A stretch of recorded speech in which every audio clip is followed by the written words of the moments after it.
know kind of a little bit now. Okay. So everybody kind of get your coffee. Okay. And I'm going to do my flight attendant thing. Oh, where's my phone? I don't know where it is. Where's my phone? Oh, there it is.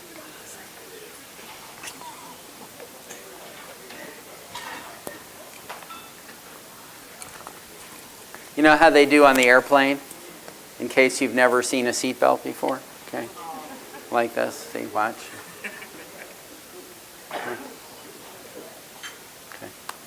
So we're going to just wait for everybody to get themselves into politeness mode. Is that too cold? Cold, yeah. Too cold? I'm saying I don't have to hold it. Okay, just put it down. Yeah. Okay. Yeah, that's good. Because I'm not going to have any. So do you want coffee or something? Would you rather have a cup of coffee? No. It's just cold in my hand. All right, so I want everybody to, this is Rosalind. Hello, how's everyone? And, you know, first of all, I want to thank you so much for volunteering to do this. This is like a big act of bravery to come and share your story with us. And, you know, Dr. Klein and I talked to Rosalind as well as Mark, who was the other volunteer at the beginning. And, you know, as we said then, you know, this whole process has two goals. And one of them is it's an opportunity to help people learn something about how to do an assessment in an integrated recovery-oriented framework. Okay, and so thank you for coming and helping people to learn and for being willing to be videotaped so the whole thing becomes a learning experience. But the other important thing is that hopefully we'll find something out that may be able to be helpful to you in your own personal journey. And that's what's going to be cool. And we had a chance to talk to Rosalind a little bit earlier, so I'll share what I know, just make sure I'm on the right track. Okay. Rosalind is 45. She's kind of hoping that she's really only 43, but she's 45. And she has problems with both substances and mental illness. She said that she started using substances that when she was 8. She's used all kinds of substances, and alcohol, crack, other things. She's been sober for a number of years at this point. 5 years. And she also has a diagnosis of bipolar disorder with a number of other kind of symptoms attached to it. She has a history of trauma. She's on medication that she's been taking. She's in service at Detroit East Community Mental Health.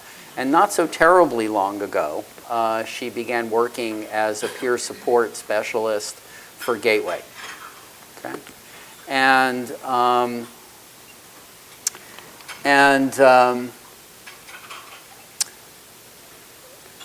so one of the things that, you know, I want to start with is just kind of saying, you know, our job here is to try to help you figure out where to make progress in the direction of your goal of having a happy life. And what does that look like for you? And what are you most thinking you need some help with right now?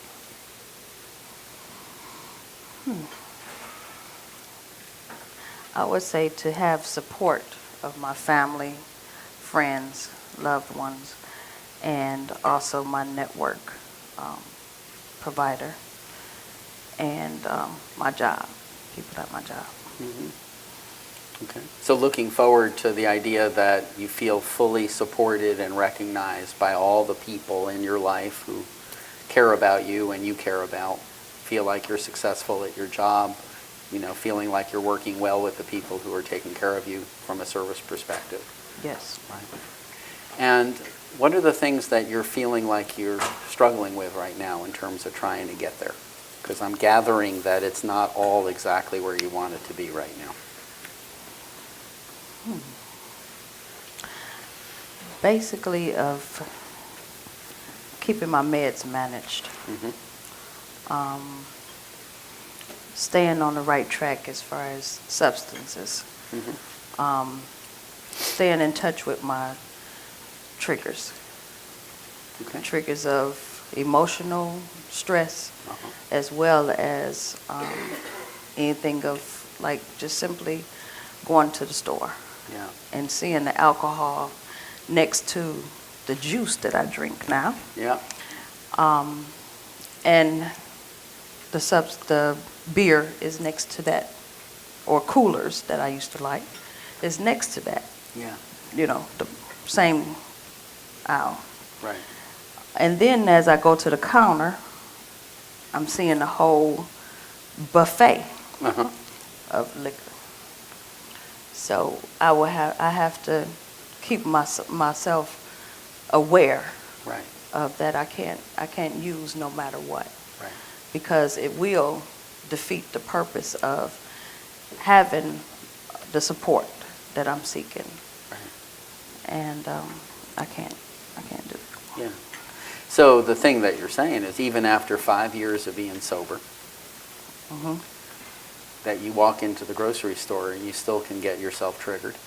Yes. And if you're like feeling a lot of stress, you're more likely to be triggered. Yes. And if you're not like at high alert, you can be this close to going backwards in terms of everything you've been working for. Right. Okay. So it's a vulnerable time. Hmm. And the other thing you're saying is, even after all the time that you've been putting together, kind of getting your meds lined up, there's still a piece of struggle that's going on for you in trying to get your meds, keep your meds lined up, and not like be talking yourself into thinking maybe you don't need them, or maybe you shouldn't take them, or maybe you should skip them, or whatever. Right.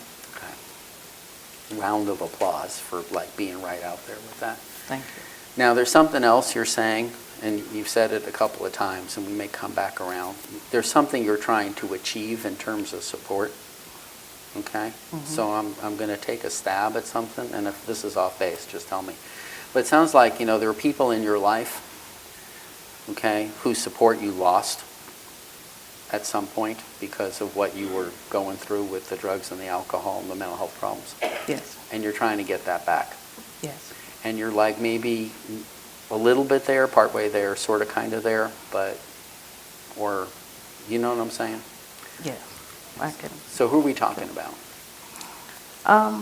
My family, my mother more so, because she never used substances before. But she would always see me as they say, that little cliche, once an addict, always an addict.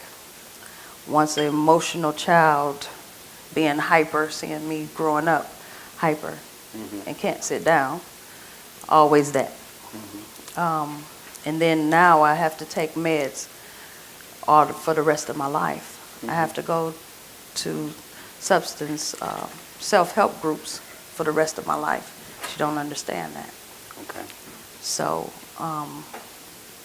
in achieving that, and just allowing her to see You. me and my progress, just see me, See you.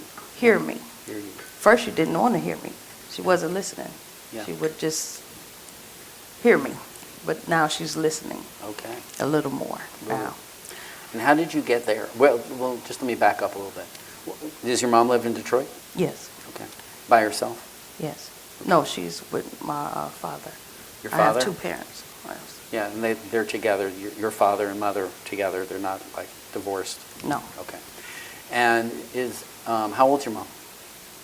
she's 69. And is she in pretty decent health, or?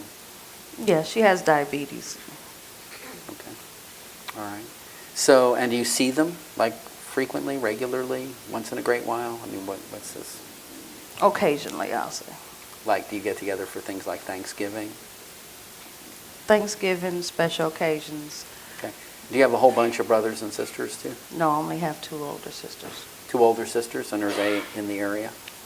Yeah, one lives here, one lives in California. Okay. So like when you get together for Thanksgiving, it'd be like one of your sisters, your parents, Yes, assorted kids and significant others and things like that? yes. Okay. So how did you manage to kind of get your mother to the point where she hearing a little bit more than just listening? Through a lot of security in the way of hearing my voice, calling more, showing up more, because I was missing in action a lot of times. Yeah. Didn't want to be bothered with them because of the stigma, because of them judging me, or still saying, well, I'll never get well. Right. You know, always sick. We'll never trust her. Yes, would never trust her. Yeah. Yeah. That was the biggest thing of trust. Yeah. And that hurts whenever you Yes, hear it that. does. And is your dad like with that the same way? He's a little more understanding. Okay. So at this point, what would your dad say about you that would reflect? At this point, he understands more because he sees. Okay.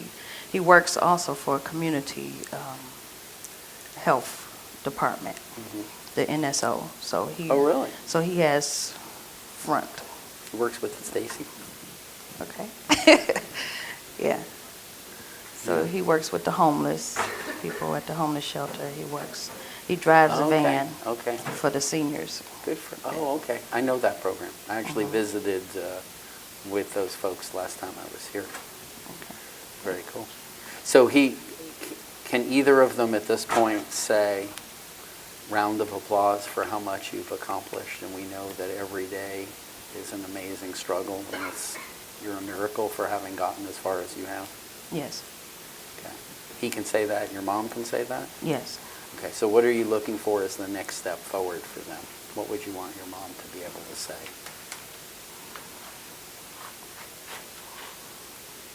Basically to say, okay, I'll add this on. They have my son. Okay. I have a 15-year-old son. Okay. He's been with them all his life. And it was due to, I guess I can say, I've tried to successfully use drugs. I did it since I was 8. So I had to keep it undercover. Right. They didn't really know, but suspected. You know your child. I'll say it like that's what my mother would say. I know my child. So she would have him, you know, she would take him to her house. And also when I would work. And after work, I wouldn't come home, you know, to her house. And I would go pick him up. So she would have him. So anyway, make a long story short, she still has him. It's been 15 years. Okay. So now, the whole accomplishment within that, what I'm saying, is that they would say, okay, whew, now you're able to have your child. I feel secure. You can have your child. what's your son's name? Montel. Montel. Yes, Montel. And do you have any other kids? No. So where's Montel in this picture? What does he think? He have come to the point of trusting me now a little more, but I'm still a ATM machine. And you think that ends at some point? No, no, no, Okay. no. But I know what you're saying. he mostly, whenever he calls me, he mostly asks for money.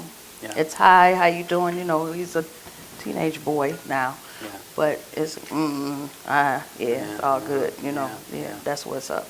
You know, but as far as to really spend time with me, no, he doesn't. He doesn't.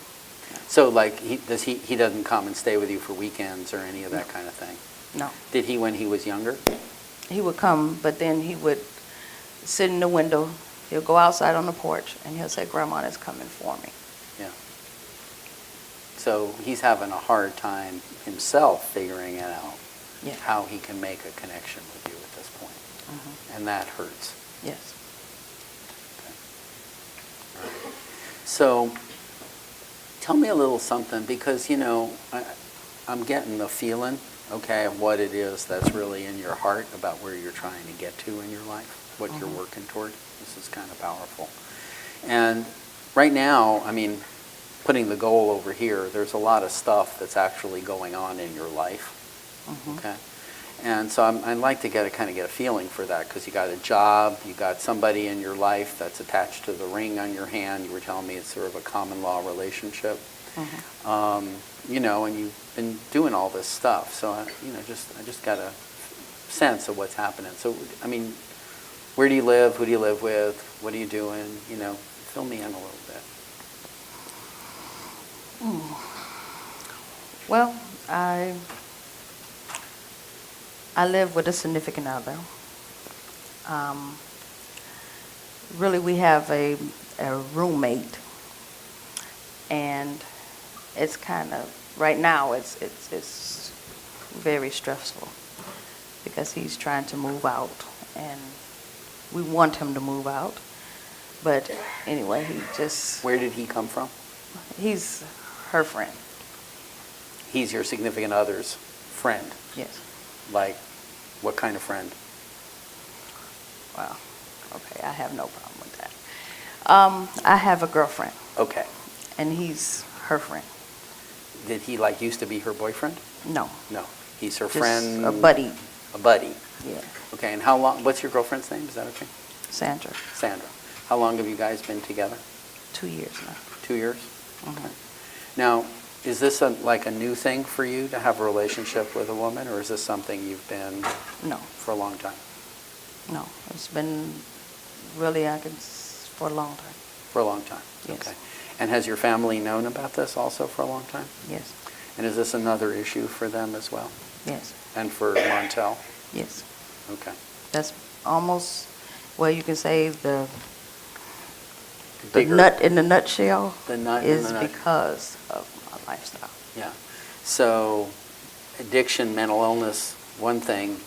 Being gay is like, okay? Like, if it ain't bad enough. Mm-hmm. Right, okay.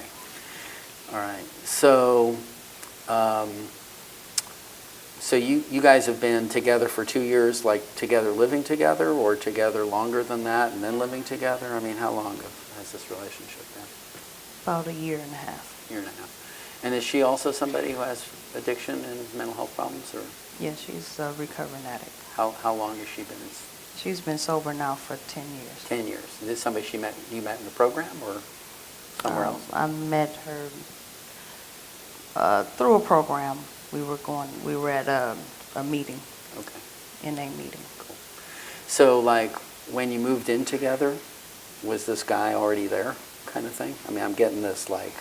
Well, no, he wasn't there yet until she so-called saved him from his problems. Because Which he had were? money problems. Money problems. Gambling. He's Oh. a gambler, alcoholic gambler, Oh, okay. Is he still drinking? off and on. In the That's house? one of the things, too. Yeah. Because he's a sneaker, Yeah. you know, Okay. sneaking to drink. Does he bring alcohol in the house? No. He sits outside in the backyard. In the He goes- backyard? yes. Oh, okay. Okay, so it's not enough that you go to the grocery store and there's liquor. You have this Right. guy's inviting it into your backyard. Right. Right. Where do you guys, I mean, you have an apartment, where do you guys live? A house. A house? Mhm. Who owns it? We do. Like jointly owned, the two of you, not the third guy? He's not No, part of the he's ownership. just a roommate. How long have you owned the house? Now, since we've been since we've Oh. been living together. Cool. year and a half. Okay. So, and it's in Detroit? Yes. How big? It's a 3-bedroom. You like it? Love it. Okay. Have you owned a house before?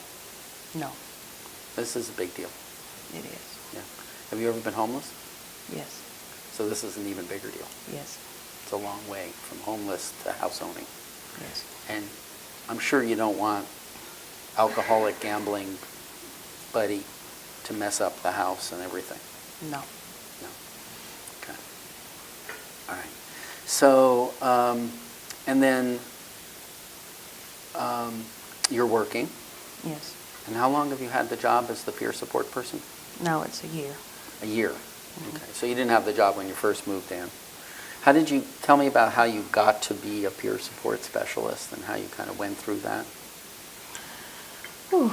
With the job coach at Detroit East,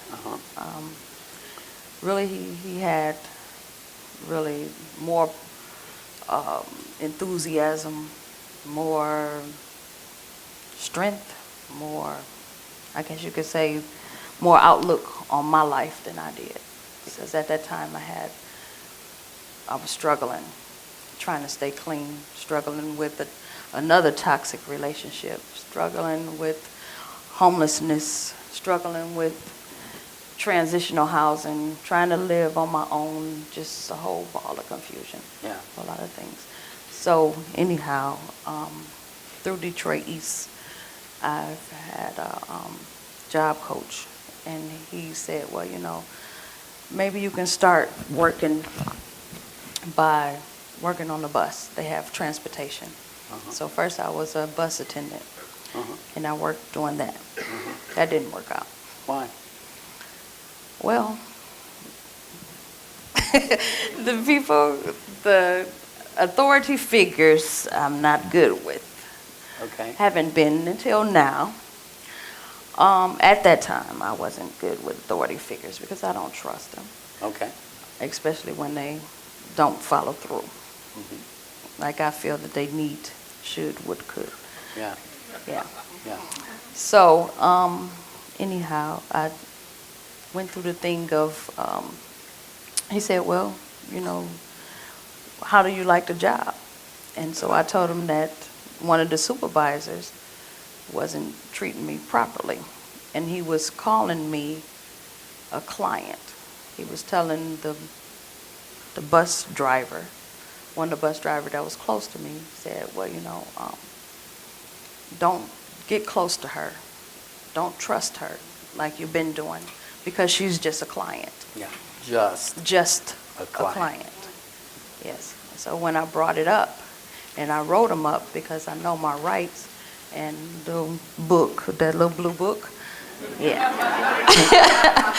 And so I wrote them up, and it was like, oh no, you're a busybody, always doing something. Even before I got into that situation, always razzling, doing something, trying to, well, if I always stood up for myself. If I don't stand up for me, who else going? So anyway, I did that, so I got fired. Some way, somehow, they fixed it up. Yeah. So then he said, well, let's try working down at the casino. So let me just stop you for a second, because if I understand how the process works, job coaches don't just kind of come down from the sky. I mean, in order for you to even have a job coach, you must have been telling somebody that work was important to you. Yes, because I worked all my life. That's right. Even lied to so I could work. Yeah.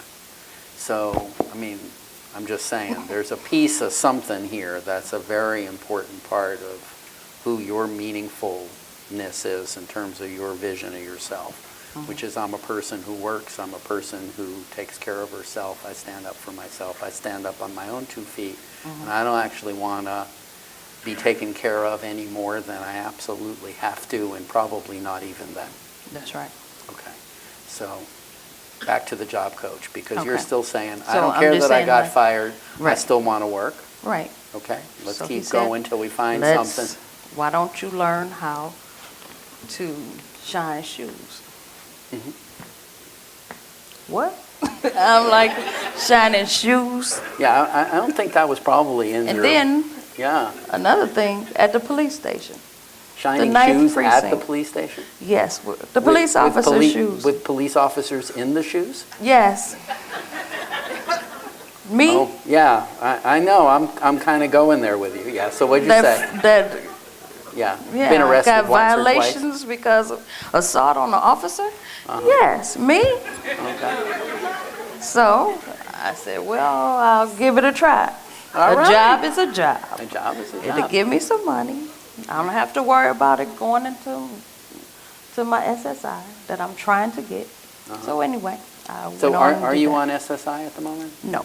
No. Didn't come through. Didn't come through. I have to wait I waited 3 years and never came through. Never came for through. me. No. Okay. So you were out of work for 3 years for Yes. this whole process. Zero income. Zero income. Do you know what it's like to put on an application or a form when they ask you income and you put a 0? No, I don't know what that's like. I know what it's like. And then, so it wouldn't look just like a 0, I used to put a line through it. You know what I'm saying? Uh-huh. So it wouldn't look so plain. Did you put For a real. dollar sign next to it? Yeah, no, I didn't do that. But it would always be Yeah, I on. know It what would be you- there already, automatically. But yeah, I used to do that. Yeah, I know what you mean. Yeah, Okay, so how did the police job work out? it worked out for Yeah? the for 4 months for the summer. Okay. And this is like, when are we talking now? 4 months for the summer. This is like a year and a half ago? This past year. Okay. That was like I started in April Of of 07. Of 07. Okay. And then? And then my jobs coach said, well, I've been seeing you through the years because I've been with Detroit East for 6.5 years. Can you say 7 who your years. job coach is? Because you obviously think this is a cool person. He is magnificent. He's a good friend. His name is Kevin Giles. Okay. Okay. And so he believed in me, Yeah. and he still does. And if it wasn't for him to give me the strength and the encouragement and all of that, I wouldn't be the person that I am in the job that I have. Yeah. So how did you, is being a peer support person something you wanted to do? Yes, And it's I kind was of- doing that before How so? because I always have been encouraging others. I'm a humanistic person. Yeah. I'm a certified child care worker. I'm a certified nursing assistant, so There you go. it's always somebody that's dependent. Mhm. I've always helped. Mhm. So therefore, people of my stature, that's mentally ill as well as substance abuse, I wanted to help. And it's just the perfect job. Yeah. And that's what he said. He encouraged me. He said, well, okay, you did good with the bus, drove the people around, then you shine shoes. Was good in that. I didn't think I could, but yeah, I became a spit shine. Real good. Well, did you actually get along I was with better the than the police? guys. Did you actually get along with the police officers? Yes, They're, yes. they're, Yeah, they're actually people too. yeah, they are. Really, they are. I found out they are good buddies. Yeah. They're there for you. Yeah. And so tell me about being a peer support person. What are you doing? Well, I'm going out and supporting individuals to become independent through the recovery process. Mm-hmm. And basically work with people from AFC homes, clubhouses, drop-in centers, and things like that. So you're working for Gateway. Yes, I am. Okay. So does that mean you work with lots of different agencies, people who are in service at lots of different agencies, or just at Detroit East, or all over? No, I work with all of the agencies that's in Detroit, Wayne County area. And so you go driving around, kind of meeting people in different places, and No, No? I don't drive around. you don't. I don't have my license yet. When Oh, you were 'cause you saying were that, doing I the really bus. felt that guy's, Okay. what he went Because through. I thought you had the license because you said something about driving the bus. No, I didn't drive the bus. I Didn't was drive the assistant. You were in the bus. Okay, got Yeah. it. Okay. Yeah. You don't have your license back yet. Not yet. Okay. That's in the making. In the making. Yeah. Okay. Good. So, but you go around to different places, meet people there. You have and Yes, some clients that you're working Yeah. with. The And good thing is that we go outreach. We do outreach work where we go to the clients, the individuals. Uh-huh. We go to the individuals and we can sit with them at the homes. Yeah. We can go meet them at McDonald's. I can ride with them on the bus, teach them how to ride a bus. Good for you. Um, And are you having fun with this? yes, I am. Are there people out there who would say about you like what you're saying about Kevin? Yes. Like Rosalind, she's a very cool person. She believes in me. Yes. That's cool. Yeah, I can say that. And it's really rewarding to see a person that have come from where I've come from, and I can tell my story. This is a job that I can tell of myself, and I've been there. Experience to me is the greatest teacher. Yeah. And it has been. Yeah. You know, and to teach a person and to show a person that recovery is possible through my experiences, my strengths, my hopes, even the bad, the good, and the ugly. And they can see and evidence, evidence-based. That's the best thing, So, I'm feeling kind of the thing about where you're climbing from, okay, and how this has gone. Because it sounds like it's been a big journey over the last 5 years. Yeah. And that where you started out at the beginning of that journey was probably pretty far down compared to where you're starting to move yourself to be. Yeah. And so is it okay if we go back there? Because I'm trying to understand, just from what you said, it sounds like you've been struggling with addiction for a long time. Yes. And mental health problems for a long time. And something happened 5 years ago that started you on a certain path. That it hasn't been a smooth path, it's been kind of a rocky path, but something happened. So can we go back and sort of look at that piece of your story a little bit so we understand how you got into that place where you started getting sober, and then what happened after that?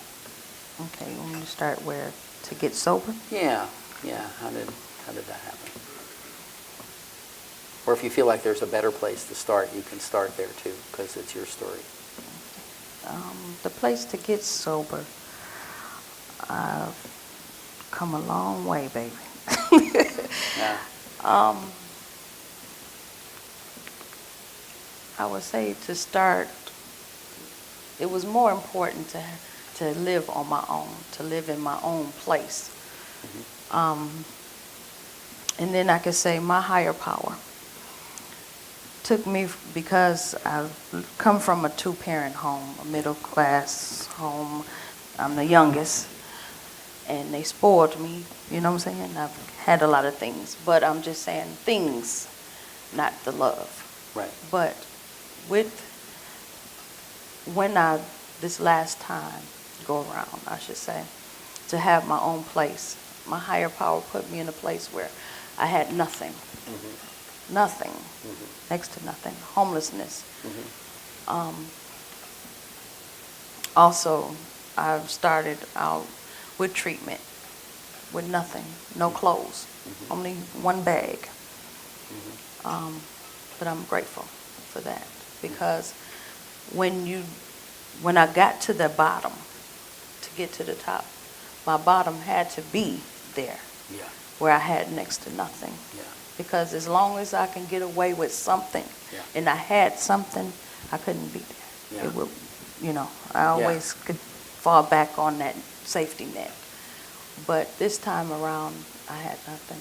So tell me about that. I mean, because you're saying this time around, we're talking 5 years ago now. 5 years ago. Yeah. And you found yourself somewhere where you had nothing. Yes. Okay. And so tell me about that. Where were you, and how did you get there? Because I think that's where your story begins. Okay. 5 years ago, I was in a toxic relationship, abusive relationship. Okay. Because I was toxic. The person that I was with was toxic. Okay. And you guys were living together somewhere. Yes. And you were using. Yes. And you were using what? Well, I was what they call a weekend warrior. I told you I had to do it successfully. I couldn't do it, no, not to put anybody else down. I didn't walk the streets. I didn't steal, kill, and destroy. I worked. What were you working at that time? Well, since I'm a certified child care worker, certified nursing assistant, I would work through the nursing pool, or I would work little odd jobs here and there, and babysit. So I did that in order to get my money. Okay. So. And your partner was also working, also using? Yes, she was a chemist. chemist. Mhm. Okay. And then on the weekends, you would worrier. Oh, yeah. And what were you worrying with? Alcohol, pills, Like what kind of pills? Vicodin. Mm-hmm. Um, I had pain pills. I have arthritis, and I have a bad back. So Okay. I kind of Any other- Darvocets. Any other medical issues, by the way? No, nothing but just arthritis, carpal tunnel Are you syndrome. on any medication for anything medical right now? Just my psych meds. Just your sickness. Okay. Mhm. Back. Arthritis. You had Vicodin from your arthritis, Yeah. bad back. Darvocets, Tylenol 3s, 4s, Okay. and crack cocaine, marijuana, Okay. cigarettes. Okay. Are you still smoking? No, Quit I smoking. quit everything all at the same time. Woohoo! All right.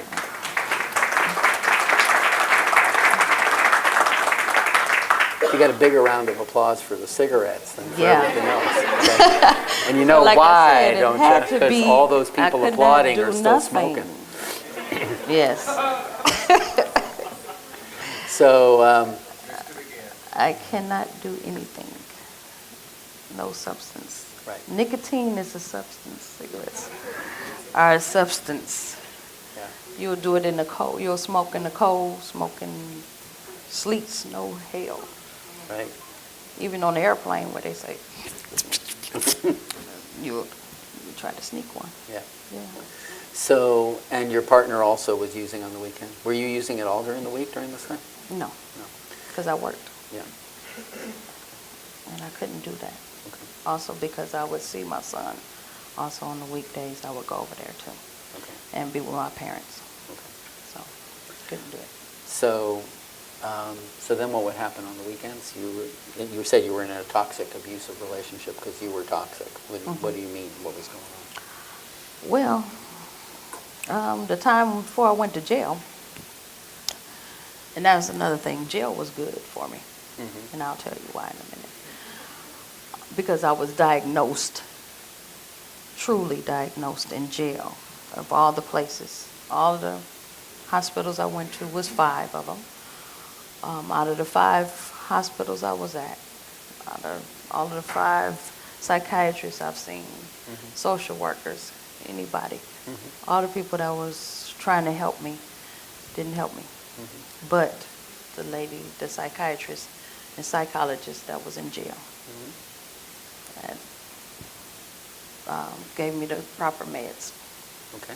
for my emotional stress. But anyway, I used to have what they call, she diagnosed me with emotional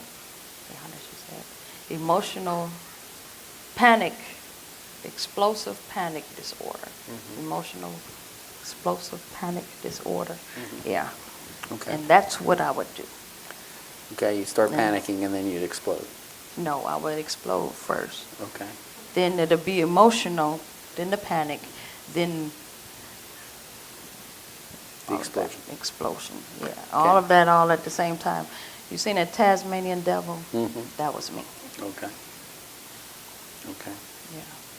That's how I felt. And this was much more likely to happen when you were using than when you were not. Or not. I would say afterwards, Afterwards. yes, because I would get into the manic depressive state, Mm-hmm. and I felt like I was in darkness, Okay. demons on me, Okay.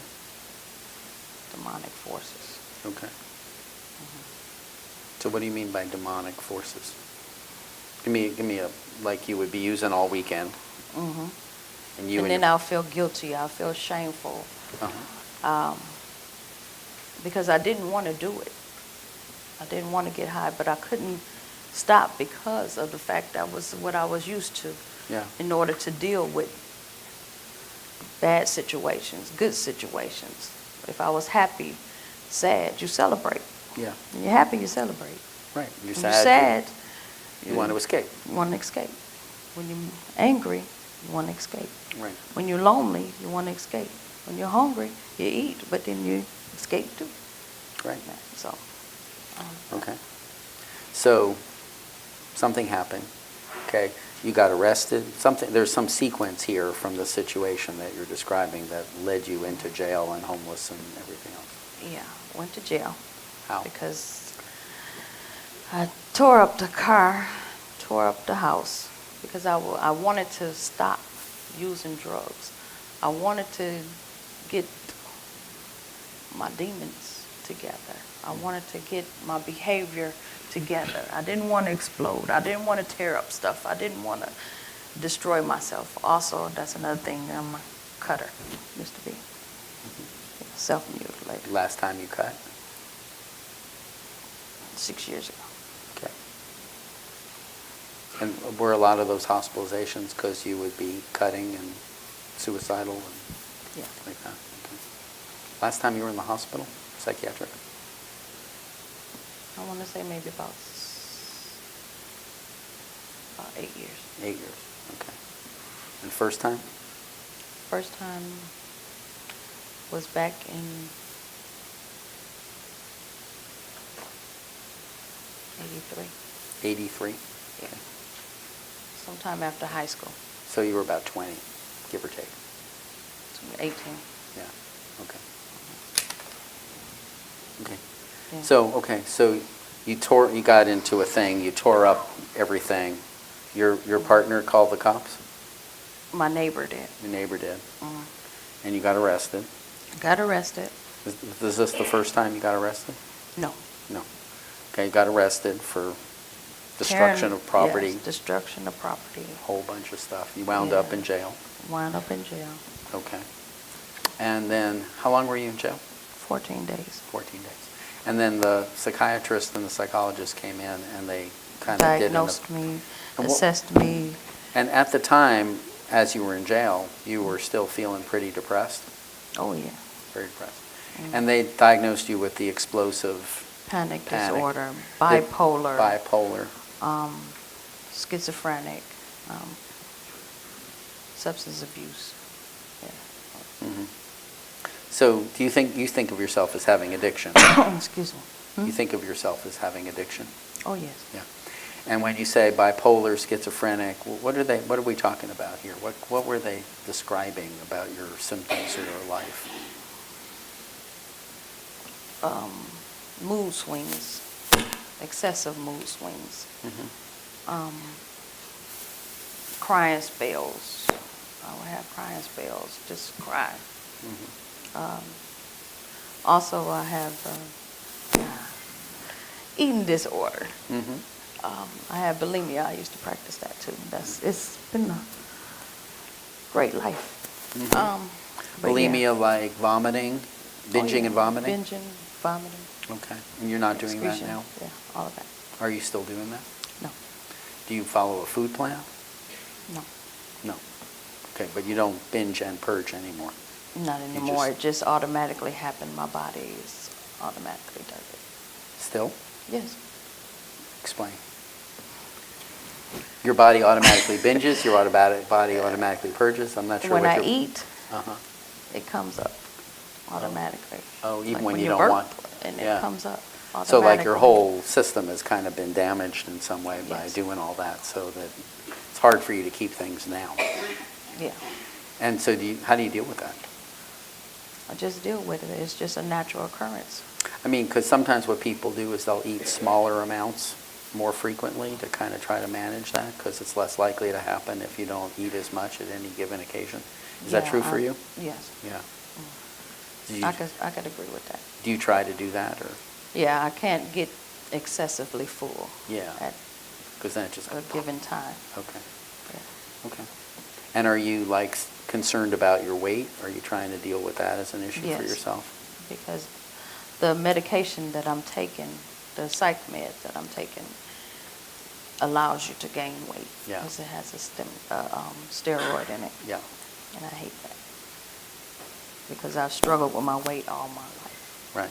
So where are you now in relationship to the weight you'd rather be? Pardon? In terms of what weight you would want, where are you? You said you struggled with your weight. You hate it that you've gained weight. I don't know Yes. what you're thinking your desirable weight is for yourself. Well, I don't want to be too thin. I just want to be comfortable, healthy weight. Which would be how much less than what you are? Maybe about 60, 80 pounds. 60, 60 or 80. 80 pounds less. Mm-hmm. Okay. And have you been that weight? Yes. When was the last time? Really, when I was getting high. Okay. Crack cocaine's. Great weight loss Yes. agent. Yeah. And I used to call it stem fast. Stim fast. Stem fast. I like that. Yeah, that's good. So, so getting back to the thing that they were saying, you know, they were talking to you about mood swings. You're saying you're having crying spells. Yeah. And you said something about schizophrenic. What did that mean when they said schizophrenic? Bouts of, like, I would see things like shadows, or I didn't hear things, as they say, are you hearing voices? Mm-hmm. No, I didn't hear that. But also from euphoria from crack cocaine at that time, it gave me Weird perceptions and things like yeah. that. Okay. Even Yeah. had my equilibrium off. Right. So it would be more like some symptoms as opposed to having the diagnosis of schizophrenia. You would have some weird perceptions, symptoms that people would say are kind of like schizophrenic, but Yes. probably from the crack. Now, in terms of the mood swings, are these the kind of things where you'd go up like this and then the next day you'd be Being crashing? hyped.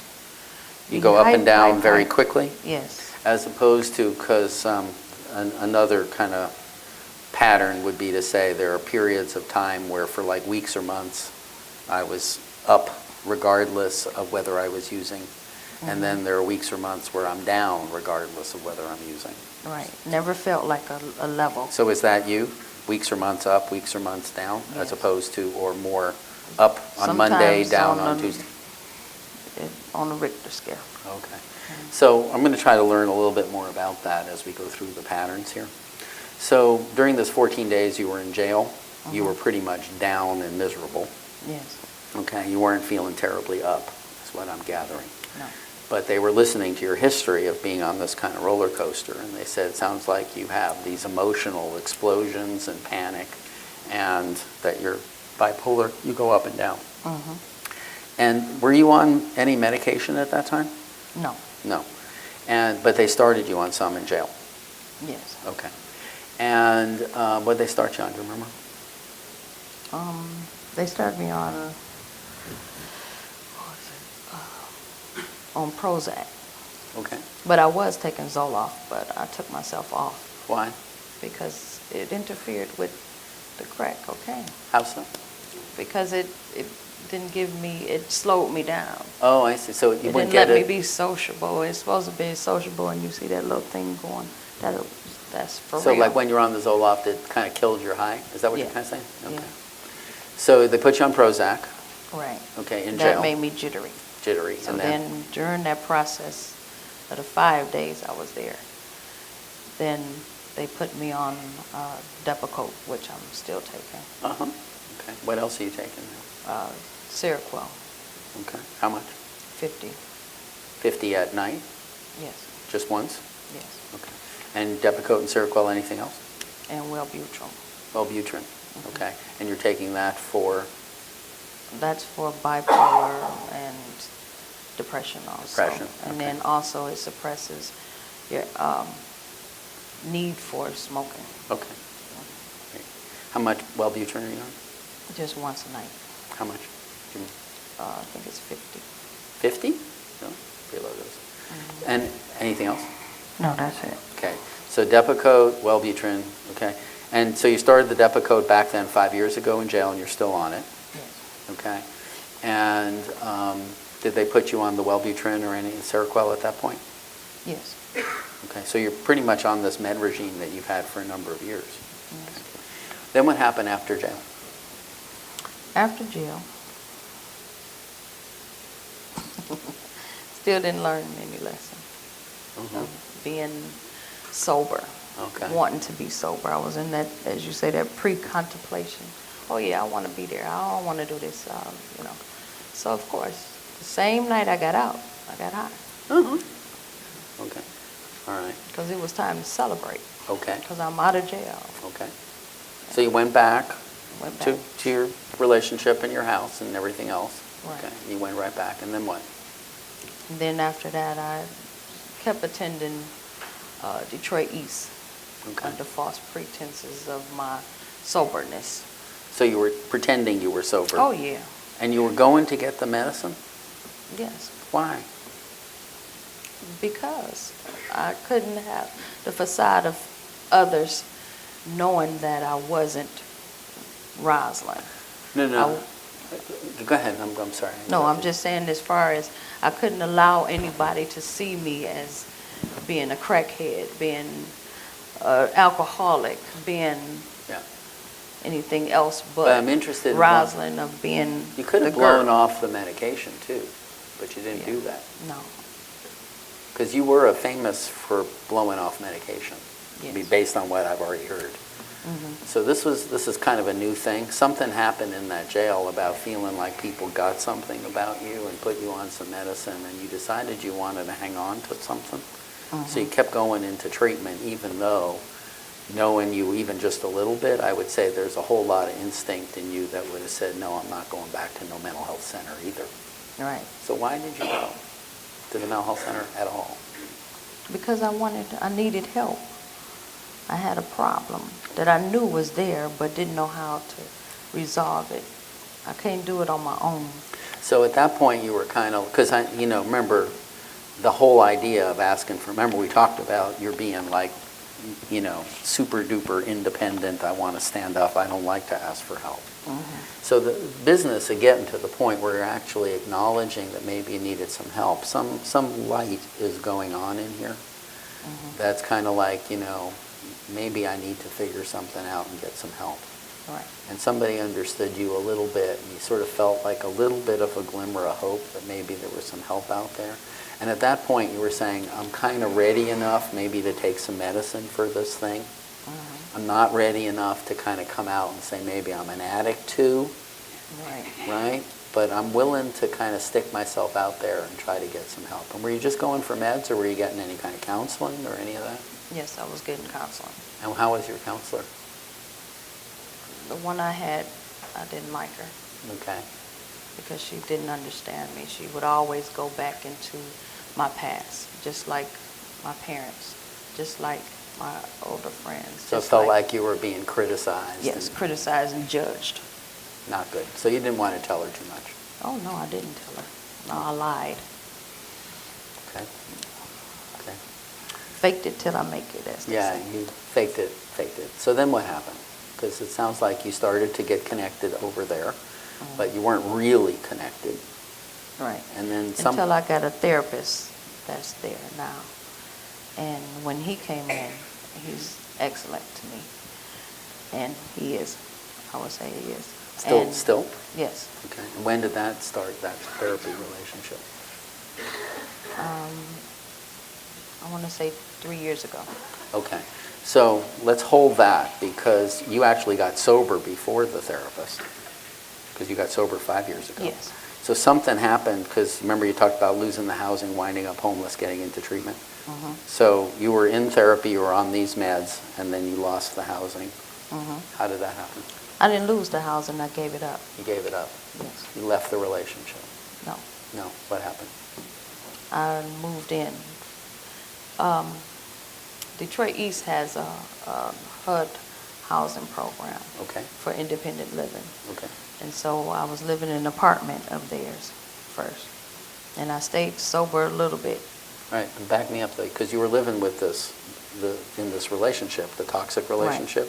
But when you're in the HUD program, Yeah. you have to be homeless first in order to qualify. Okay. So what were you So- thinking? I mean, you were thinking. You have to go to treatment. You have to be homeless. You have to be down, No, I low, got that. and dirty. Right. You know what I'm saying? Yeah, but before you decided to go there, you made up your mind that you were actually going to follow that path. You were going to get out of this relationship. You were going to give up your housing. You were stop pretending that you had a life, and say, I got to get serious. I'm going to do something here. And this, so there's a transition somewhere between I'm going to pretend that I'm okay and lie about my using to like, uh-oh, I got to admit that I have a problem and I'm going to go do something about it. And how did that happen? You see what I'm saying? Yeah, I had to really come to grips with the fact that it's not for me anymore. I have to stay Using. sober, using. What was I have to, what was the big light bulb here? because with the regimen of taking the meds, Yeah. and also trying to get high, because that's another thing. When you have some type of knowledge of the right thing, what to do, and you're doing the wrong thing, Yeah. eventually that's going to come into play Yeah. and say, I can't keep continuing doing this, Right. especially when I know the right thing to do, especially when I have people that's trying to support me. Right. And I'm being on the defense and defiant and fighting them not to comply. And I just had to surrender and to give up. Do you remember the kind of moment or the thing that kind of pushed you over the edge into surrendering? To that point when I didn't have nothing, when I was homeless, when I didn't have any clothes, when I looked how did that happen? when I had the apartment from HUD, I had nothing. I had no furniture. I had no bed to sleep on. Yeah. You know? But how did you decide to get into that apartment? Because there was a place before that you said, I'm going to move out of my nice middle class, pretend I have a life place, and I'm going to go there. I got to that place because I went to a support group. Yeah. That was for women that was in toxic relationships. Okay. And so when I talked to the lady that ran it, the facilitator. This was at Detroit East or somewhere else? No, this is somewhere else. That was outside help. Mm-hmm. And when I talked to her and her teachings and everything to show me that I didn't have to fight no more. I didn't have to fight to survive. Right. Because that's what I had to do all my life. Right. And were you able to be more honest in that group about your substance use? yes, that's another thing, because it was for substance abusers, you know. Did the people at types of Detroit East know you were going there? background. No, it was on my own. Okay. Because you still weren't telling them all No, about... no, I didn't trust them. Okay. Remember? I did. I remember. I didn't know if that had shifted. That's why I was No, asking. I didn't trust them. Let me ask you something else. Because you come out of jail, were you on probation during this time that you were going to Detroit Yes. East? Yes. And were you required to be on medicine and attend counseling? Was this another part of the deal? They didn't know about it. No, Okay. I didn't tell the probation officer about it. About? About my meds. No. You didn't? No, knew that I had substance abuse history and mental illness, but as far as the meds, and we didn't go through that. You didn't go through that? No. Were you supposed to be clean during this period? Yes, And how were you managing that? I was managing that by going to Detroit East, and they took urine samples Monday and Fridays. So you had it worked out? Yeah. Okay. And then I had some at home too. Some urine? No, Oh, tests tests? that I got through some friends. Okay. That was a doctor. Okay. She's a doctor. Oh, Okay. I ain't supposed to tell that. But yeah, I'm just honest. You've never heard I'm this just honest. before. I have to be honest. No, you're but doing yeah, great. I You're doing had great. to do that. I mean, the thing that, the point of the kind of thing is that the process that people go through to move from that place where, holding help way over here to kind of you begin slowly to figure it out a little bit at a time is exactly the way you're describing it. It's a tremendously rocky road because you start out from the position of trying to think you're in control and not trusting anybody. Not in control at all. Yeah, but you're thinking you're going to be in control and you're not trusting anybody. And slowly the armor kind of falls. And then if something goes bad, you put it back up. If something goes good, you let it down a little bit further. Just a little.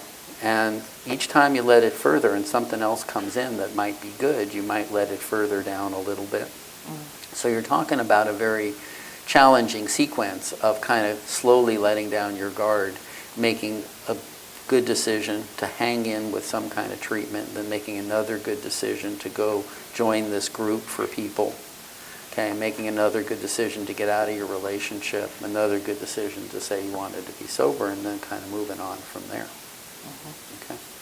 Now, once you started to get sober, okay, moving into this process here, you know, you went into the HUD thing and suddenly there you are with nothing.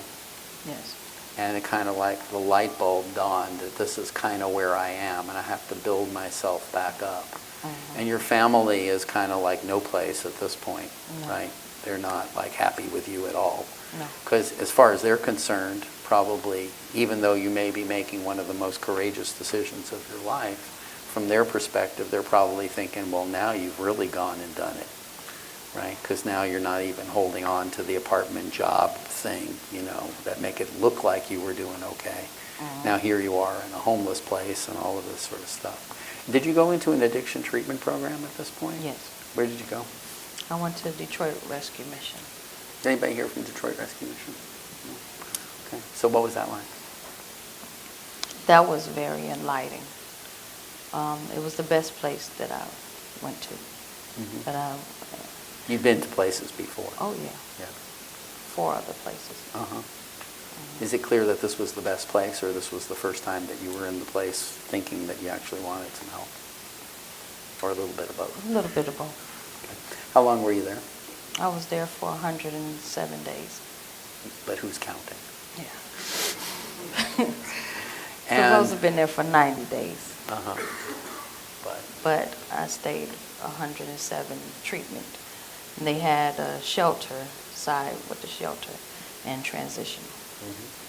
So I went through treatment, finished treatment, went to the shelter, and then I was in the process of that. I was receiving another apartment through Detroit East HUD program.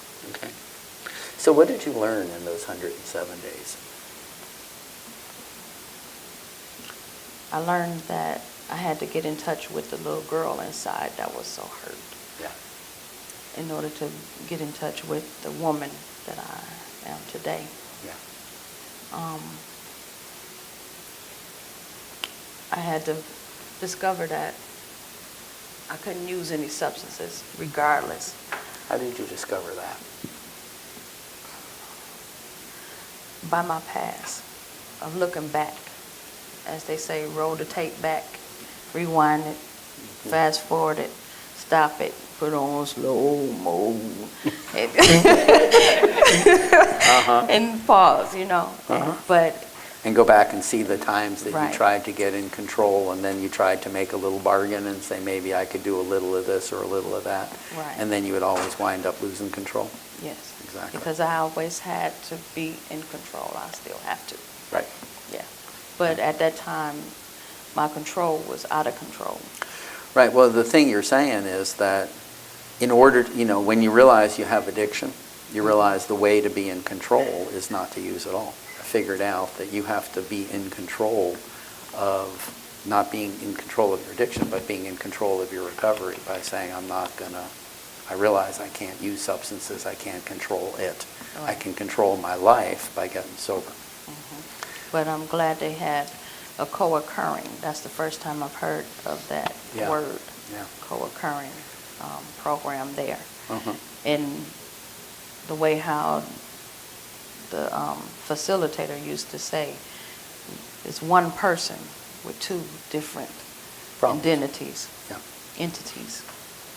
And you have to work on both at the same time. Absolutely. Because at times when I tried to work on the substance abuse and not the mental abuse, I was in trouble. Absolutely. I was nowhere.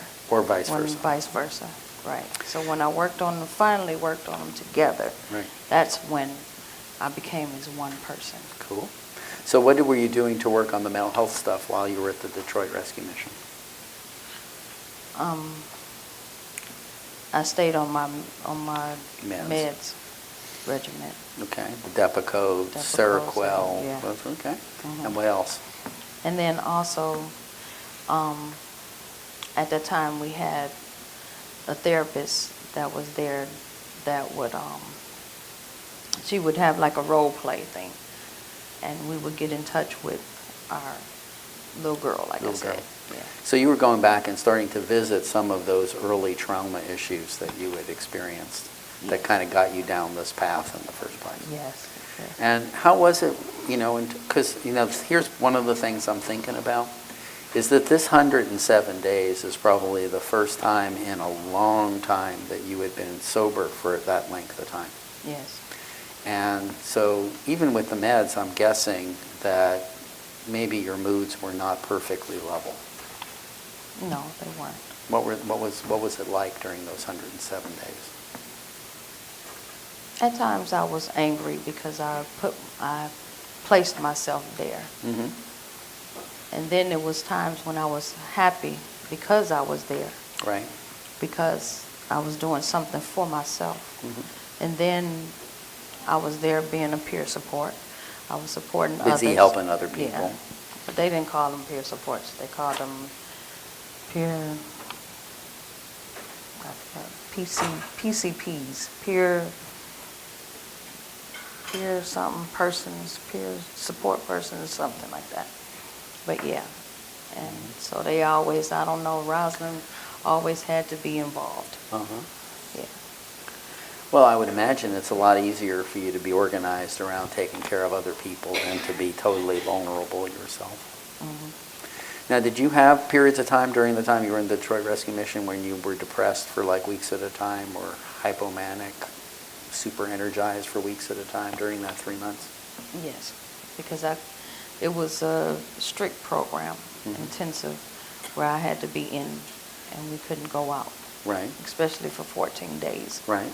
And then we had a weekend, which was my favorite days, like I told you. Mm-hmm. My favorite time was Saturday and Sunday. Well, Friday and Saturday. Mm-hmm. Sunday was time to get together. But as far as I couldn't go out on Mm-hmm. those days, and I had the support, and they would tell me, "Oh no, Rosin, how do you feel?" That was another thing. They had a feeling chart with those smiling faces, with the sad faces. Yeah. Not so fast. Yeah. Yeah. And you had to choose how did you feel that day. Yeah. And you would have to talk about it extensively and write on it. Yeah. So by that time, you would really take a look at yourself. Right. And I enjoyed that. That's what helped me to really to get in touch with my feelings also. Right. So it sounds like you were getting in touch with your feelings, but I mean, it sounds like the way you were feeling, the way you're describing it kind of fit the situation. Mm-hmm. That you would feel sad if you were feeling more restricted, happier if you were feeling like you had more freedom, as opposed to like these mysterious moods would come over you for weeks where you just couldn't function, and other times you were running around cleaning the hell out of the place. Yeah. Is that true, or I'm trying to get a sense? Because I'm trying to get a sense of how much your mood instability was there, even with the medicine or not. Maybe you're saying it was pretty much, I was kind of pretty level, but I was having feelings. But yeah, feelings for the first time to really feel right. what I'm feeling, having feelings and to even, talk about what right. I'm feeling, because I've always right. shoved them in. And I mean, having feelings that are real feelings, even if they're painful, mm-hmm. are not an illness. I mean, that's healthy. If you I feel didn't know that. I know you didn't know that. I'm just making sure that everybody knows the difference, mm-hmm. because a lot of times when you're first getting sober and you start feeling pain for the first time, yeah. you think it's a problem. Right. You didn't know you're supposed to feel pain when you're actually in pain, because mm-hmm. you've been spending so much time running away from it. Right. And getting in touch and saying, wait a minute, these are my real feelings. This is about who I actually am. If my life sucks, I'm supposed to feel bad about it, mm-hmm. and not just run away from it, but actually start to find some healthy solutions. That's a whole new way of being. Right. Right, and that's kind of the journey that you're on. Now, since that 3 months, I mean, miraculously, you've been sober ever since, according to what you're saying, without yeah. any slips. No. Which is pretty amazing. Yes, for me. For you, for anybody. Yeah. And are you working a program? Like you go to meetings, have sponsors, you do that kind of stuff? To tell the truth, no, I don't. I don't attend meetings anymore. You stopped how long? Ago? About a year. Why?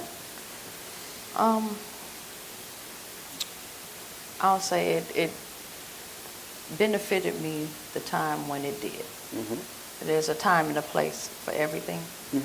So it did what it did. It helped me when it helped me, when I needed it. Right. And I know the meetings will still be there worldwide. I can always go. Right. So I know I always have that. But Okay. I don't really attend them because I don't really like them. I don't like, well, I can tell the truth. Sometimes people, they tell war stories Right. there.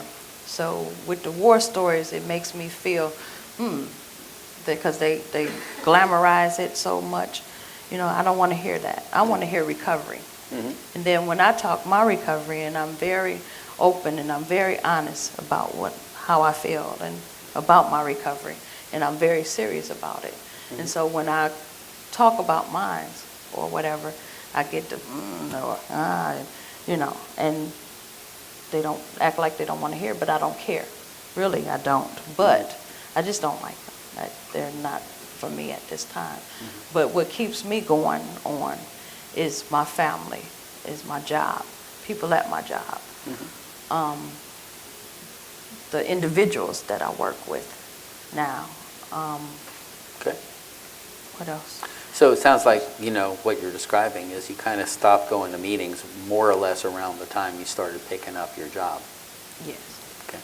So in this framework, if you got to the point at some moment for whatever reason that suddenly you were overwhelmed with the idea that you had to get high, okay, and you had to ask for help. Wait, repeat that again.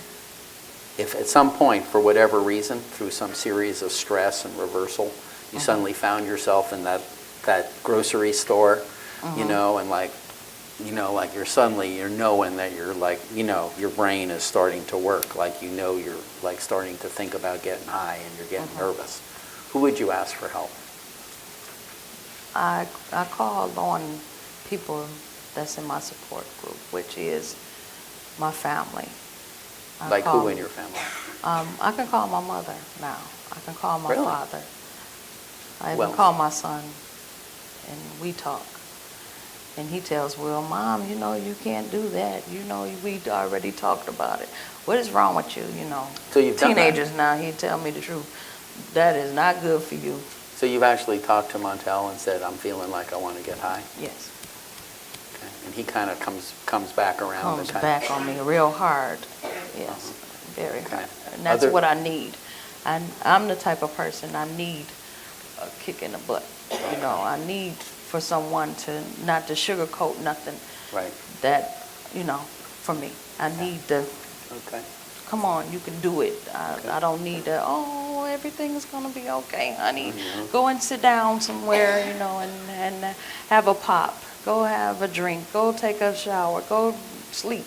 No. Go You sit need- your butt down. Yeah. You know what I'm saying? That's what I need.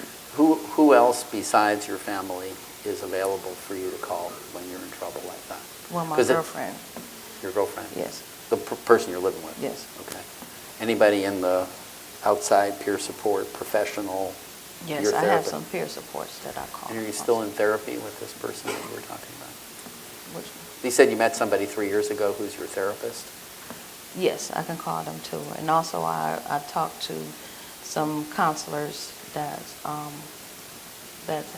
has been in Detroit Rescue Mission. I still contact them. And Okay. we But the get way you're together every describing once in it, a while. they're kind of down the list.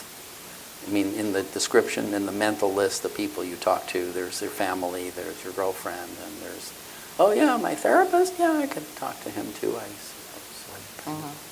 But I know I have numbers that I've collected through the years with NA and AA, and Yeah, CC, and I know, but having numbers and using the numbers is a different thing, and it's very hard when you're at your worst to pick To up and call. call a number Right. that you haven't talked to the person for quite a right. while. And then there's meetings all over, like I said, all over Detroit. So you can go.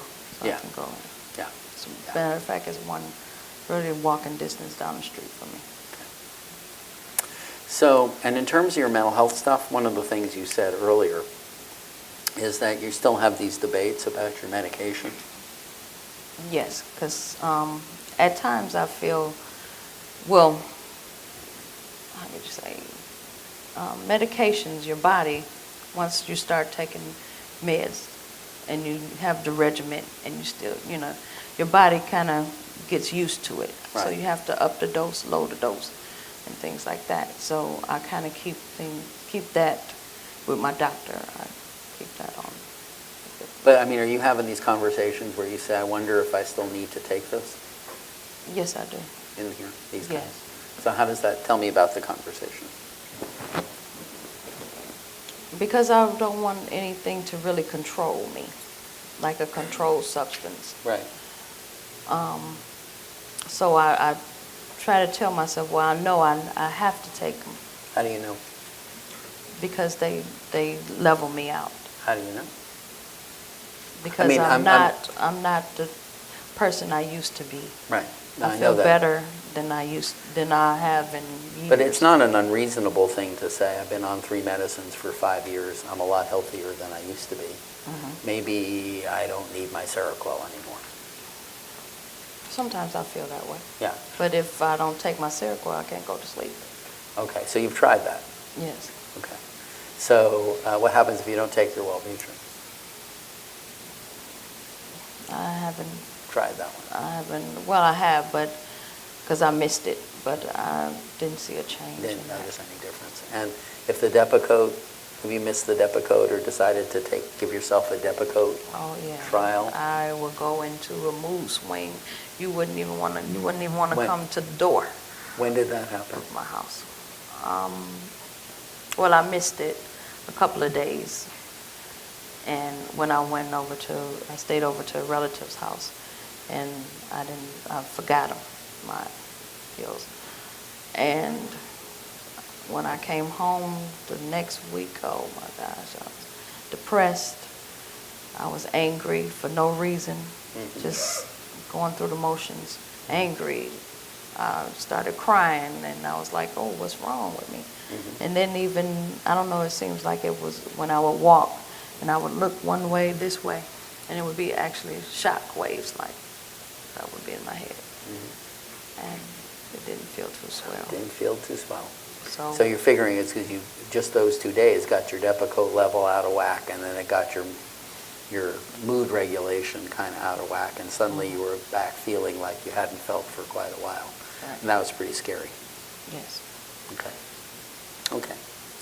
All right. So right now, in terms of the treatment you're getting, you see a doc for meds, Yes. and you're seeing your therapist. Yes. Anything else? Treatment-wise? That's about it. You see your therapist how often? Once a month, Once a month. Is that enough? I would say so. Okay. Because you actually have some important issues on the table for yourself right now in terms of trying to figure out where you're going to go at the next level of your life, and thinking about this negotiation with Montel and the parenting is pretty important. Okay, so I'm just putting this here. I'm going to go somewhere else for a few minutes. Okay. Okay. Now, one thing we've talked about is kind of like get a sense, at least a partial sense of the story of your recovery. Are you still on probation? No. No. Okay, I didn't think so. But you've also said something about how painful it was for you growing up. And your mom was like, you were the baby, they spoiled you. And you also said something about attention deficit. You said something about a lot of trauma. So I'm guessing in this nice middle-class family that you grew up in that things were not like really that pleasant for you. No. So can you say something about what that was about?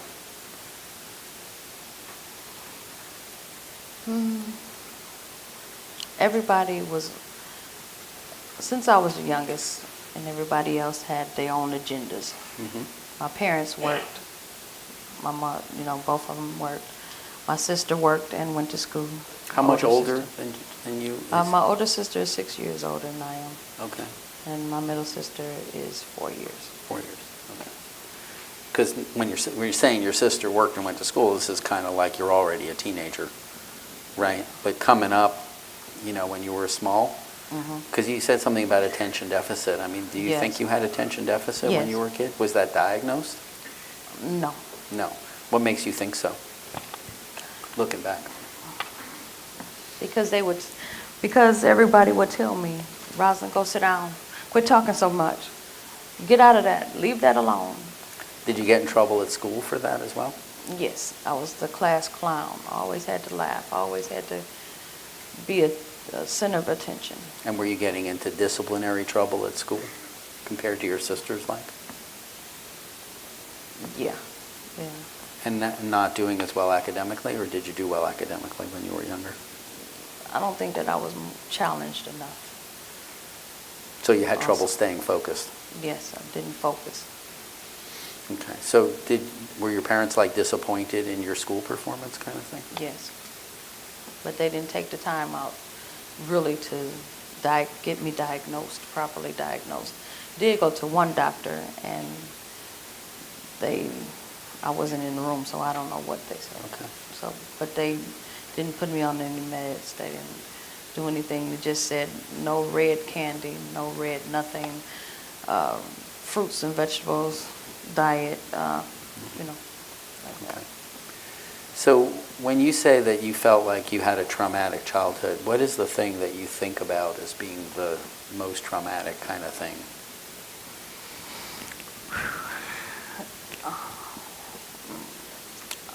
The most traumatic thing is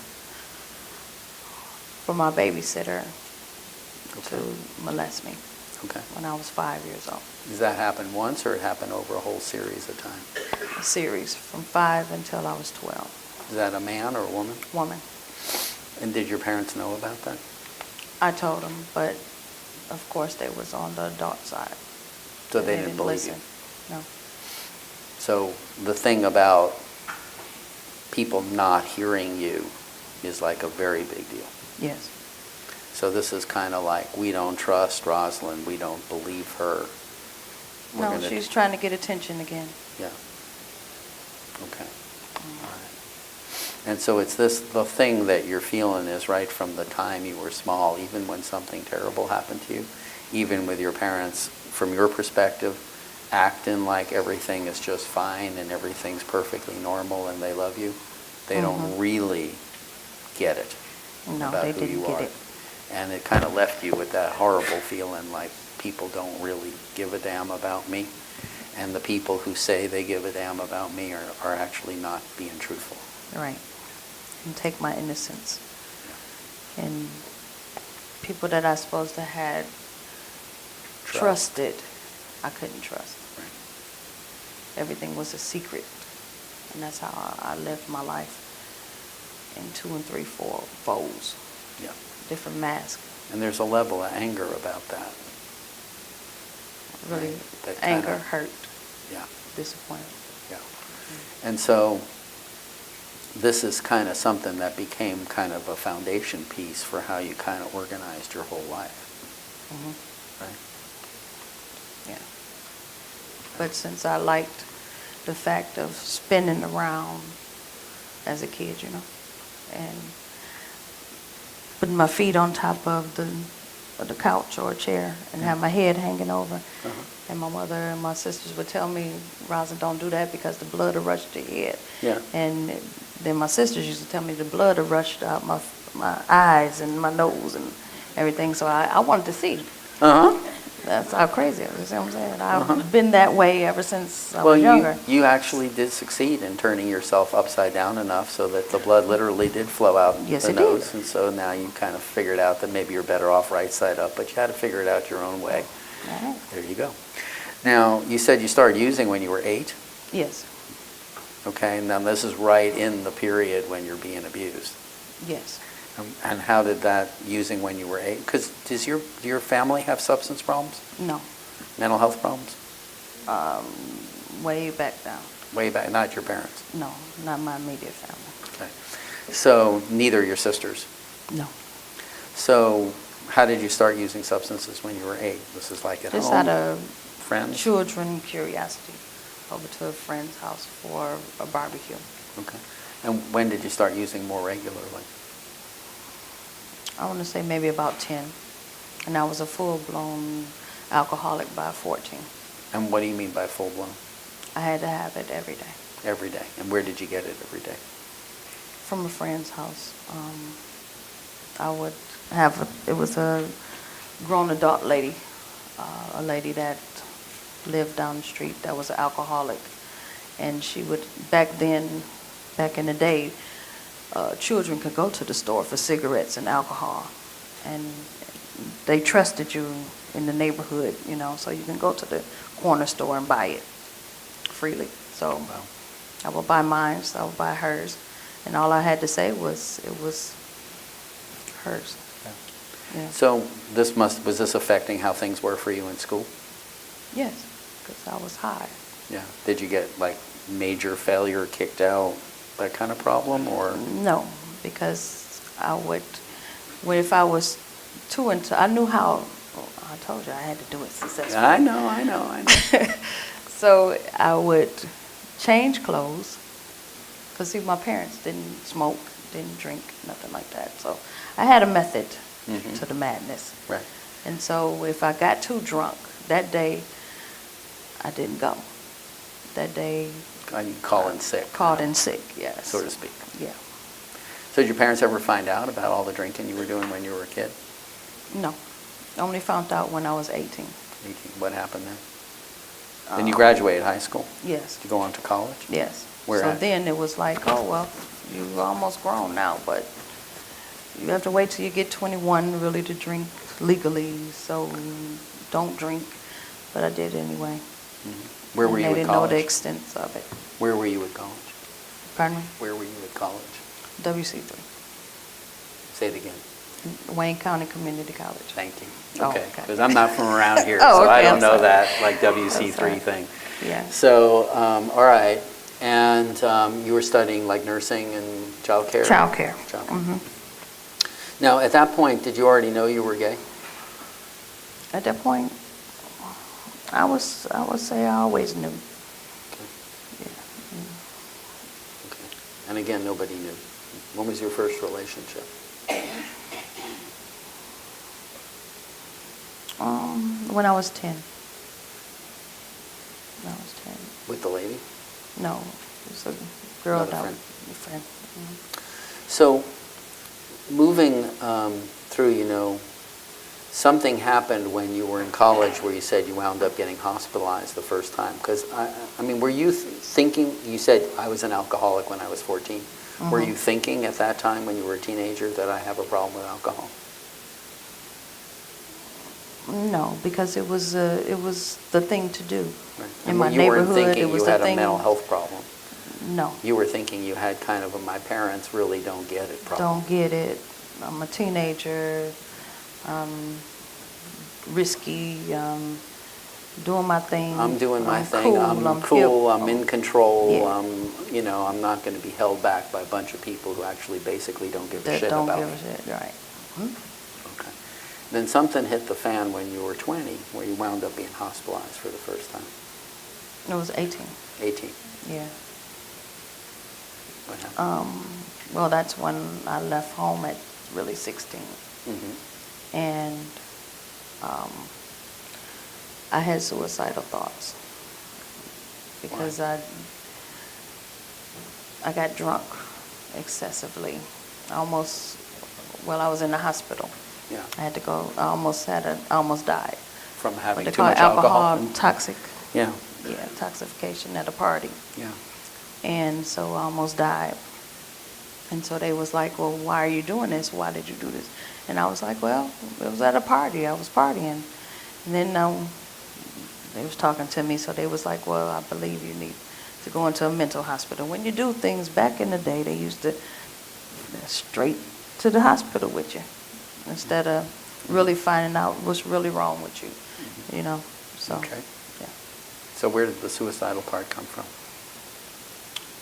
From all of I guess you could say all of the traumatic stress that I've experienced in my past. growing up. Because what I'm hearing is that somehow suddenly, when this happened, suddenly your cover was blown. I mean, in other words, you've been pretty good at hiding stuff from everybody for a long time, yeah. and suddenly everybody knew. Yeah. And so, although it sounds like maybe you felt like you were really in control, it was really just kind of a thin shell. Because Yeah. all the pain is right under the surface. Right. But And the if- suicide was mostly a cry for help. Yeah. I would say, because at that time I was experiencing, like I said, experiencing with the bulimia, experiencing with just outrageous, risky Substance use, risky behavior of all kinds. stealing. Then I was boosting. I was stealing. What I was stealing clothes. That's boosting. Just risky, just teenage stuff. But but it wasn't really just to say downright going out to steal because I was trying to get drugs. It was just to do something because you're bored. Right. Teenagers. So the cry for help? Cry for help was in the way of, I'm tired of this. I want to go to jail. I want somebody to recognize me. I want somebody to hear me. I want somebody to see me. Right. Yeah. I want somebody to see me. See me. Yeah. That's another thing. Yeah. To see me. I mean, and at the point you're saying, it was almost unbearable for you to actually see yourself. Right. But underneath all of this, all that little girl that never was heard or understood. Okay. Mm-hmm. Okay. Now, I have one more thing to ask, because it's such an important part of your story, which is how Montel came to be. Okay, because he's 15, you're 45, so somewhere in this whole story, when you were about 30, you got involved with somebody, got pregnant. With a friend. With a friend, on purpose? For Yeah. the purpose of getting pregnant? Yes. Okay. And that was a dumb idea to say that I was going to get my life together. Get yourself settle organized down, around. Settle down with a significant other, and we can have a child. She wanted to have a child. And she was also diagnosed with cervical cancer. So she wanted a child. So I said, well, hey, I'm available. So I went and did it with a friend of mine. So that's how he became about.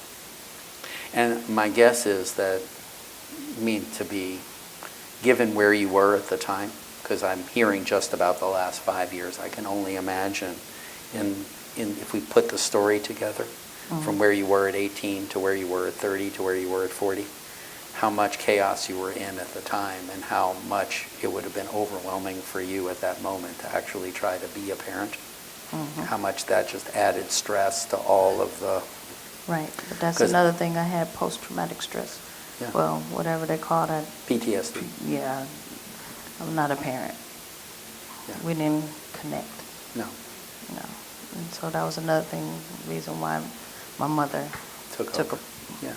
Because I'm imagining that, and because, feeling as you would, that you would need to somehow be in control, this would be kind of like overwhelming your circuits. All my life, I was free, and free in the wind, free spirit. Right. And then all of a sudden at 30, what, am I crazy? Really, I am.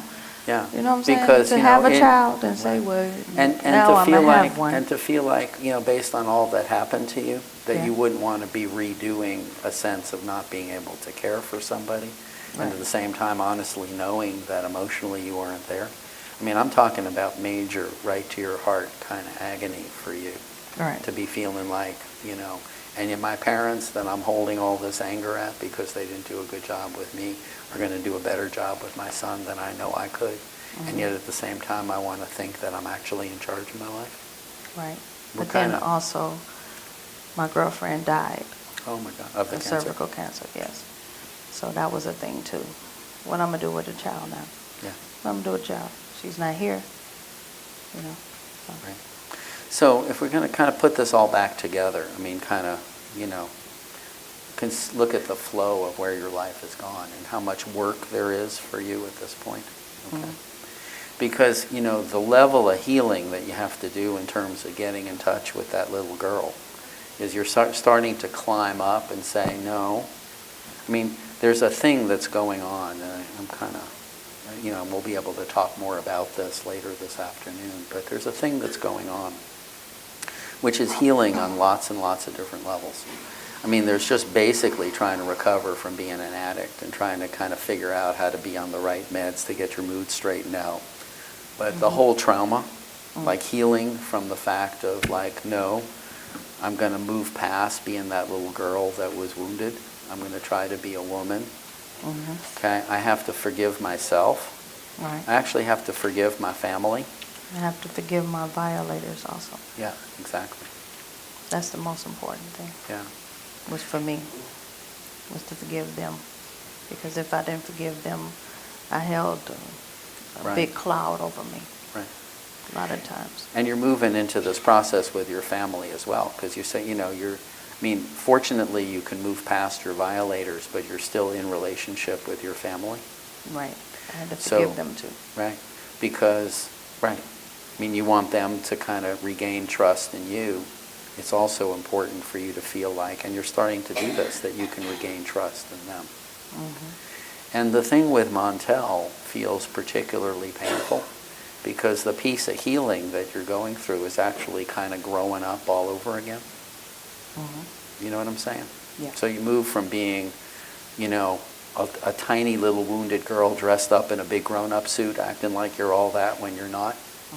And now you're actually starting to catch up to trying to be the woman that you actually are. And then the next level of development is actually, can I heal myself enough that I can actually take care not just of myself, but of another human being? Okay? And right now with Montel, you're just kind of feeling around the edges of what that relationship might start to be like. Sometimes he helps you, sometimes you do a little something for him like the ATM machine. But there's a long way to go between him and you. Yes, it is. Now, here's a piece of good news about being a parent, okay? And I speak this not from professional, but from personal experience, because my oldest child is 29, going to be 30 soon, and she just got married. Okay, the good news is being a parent doesn't end when you're 18, when your kids are 18. Being a parent just keeps on going. So you don't have to worry that you're going to lose something if it doesn't get figured out by the time he's 18. You have your whole life to figure out how to be in the right relationship with your son. And he has his whole life to figure out how to be in the right relationship with you. Because you clearly have the capacity to be a wonderful mother, but it's going to be a piece of work. Yes, it is. Okay, as much as all your recovery has challenged you to be yourself, being a mother, going through all the healing about what never happened and what could have happened and what could happen going forward is going to be a piece of painful work. And thinking about all the vulnerability attached to this is why I was kind of saying at the point you think that you're really going to do that work, okay, which may not be now, okay, maybe, but that's when I'm thinking you're going to need all the help you can to really talk through what it feels like, because it's going to stir up all those issues again about being a kid and having parents and being a parent and having kid and all of that kind of stuff about trust and all of that sort of thing that you're going through. And the hard part is, feeling the vulnerability for you is knowing how much help you need to succeed and thinking about that, because as you move along, you realize the addiction is still very active. Yes, And it it's so is. tempting for you and for other people to see you as being 5 years sober, you're practically cured, when you know that every day is an adventure. Yes, it is. And I don't want you to undershoot how much help you need. And I'm not saying you go back to meetings and all that kind of stuff, but you do need to think about what your support system is so you keep it available to yourself.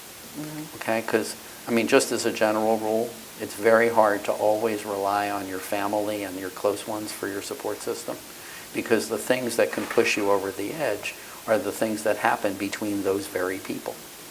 And the things that are most dangerous for you are the things where you wind up having some enormous battle with somebody close to you. Yes. Because I don't think you're so well that you never have battles anymore. No. And that the people that you would normally rely on to ask for help are not there. Okay? And it's very hard to ask for help anyway. Yes, It's it even is. harder to ask for help you're not practicing asking for help with, so I'd be thinking about that. The third thing to think about is this whole business with medication and mental illness, okay? The thing is that, many people come out of having trauma and using a lot of substances with their nervous systems and their brains kind of a wreck. so that the minute you stop using, your mind and brain are on this enormous emotional roller coaster, and everything is cranked up and overcharged and explosive panic up and down, exactly like you described. Here's the thing, okay, and this is something for you to keep in mind. You know, for somebody like you that didn't necessarily start out having bipolar disorder before you went through all this, okay, this may heal. Okay, it may heal in 5 years or 10 years or 15 years or 20, I don't know. And it may never heal, you don't know. So the thing that you actually have to think about is, given that I may actually get better, I need to be thinking about that possibility, okay?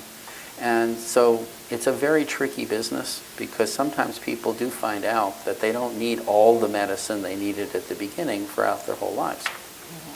Now here's the deal, how do you find out whether you don't need the medicine anymore? Well, it's a risk. If you stop it, bad things might happen. Right. Okay? So you never know, but it's something that people work on with their treaters.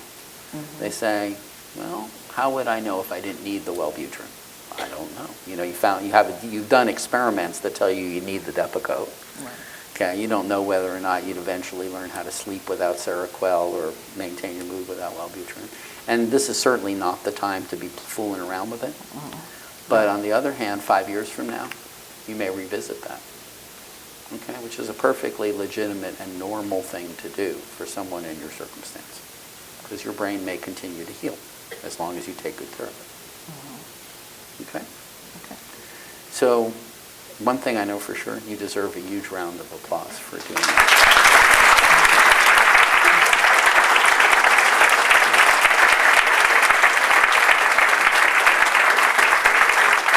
So we're going to break for lunch, okay? And we're going to come back, and after lunch, we're going to keep on talking about you. And we want you to help us in this process, if that's okay. Okay. Okay, it's not just about you, it's about how do you use this kind of information to figure out how to help people. So join the conversation. Okay. Cool. Thank you. All right, everybody.